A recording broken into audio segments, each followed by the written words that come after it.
At ayan, dadalhin ako ng anak ko sa doon sa amin tinatambayan kasi sobrang init na. Dito sa amin ay bira umulan kaya sobrang init, mamaya mainit na at dadalhin ako ng anak ko doon sa baldin.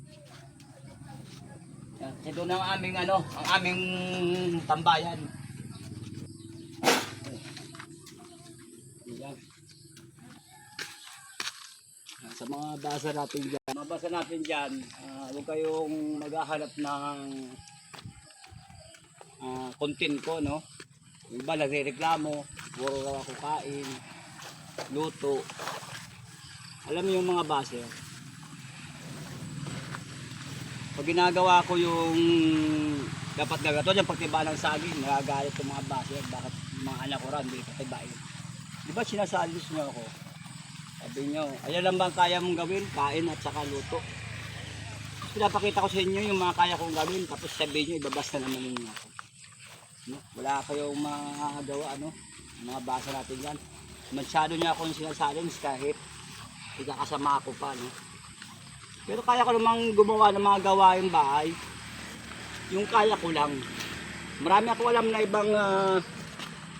akong ibang alam na gawain.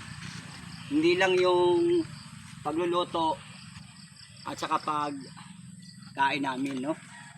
Marami pa akong alam na gawain, kaya wag niya kayong mangungusga sa mga basa diyan.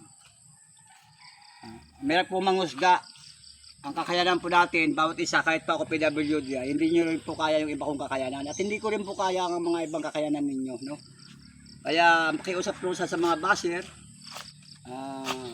Ang sa akin po ay vlogger po kami. Kung ano yung dapat i-content namin, yung mga nanonood, ay po salamat po yung mga nagtatakilig sa amin mga nanonood.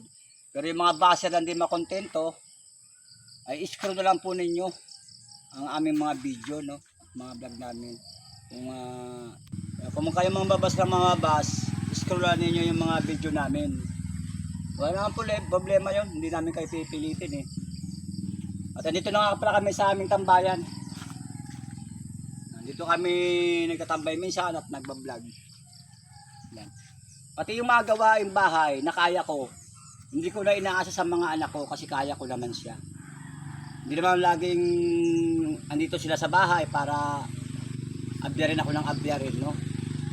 Dapat kailangan kilos din ako para yung katawan ko ay ma-exercise. Kaya yung mga ginagawa ko sa mga baser dyan ay kagustuhan ko yun. Kasi kaya ko pa. Kung hindi ko kaya, mga anak ko na. No? Ayan ang pakisap ko sa inyo mga baser.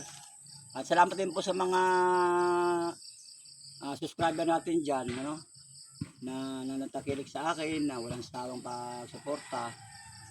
Salamat po at sa pag-unawa po ng mga ka-subscriber natin. Hindi pa ako galit sa inyo. Pinapaliwanag ko lang po yung para sa akin po. Ayan po. Huwag tayong mangusga at huwag po tayong mga ng kapwa manukat po ng kakayanan. At hindi ko rin po susuotan yung kakayanan. Maraming salamat po. God bless.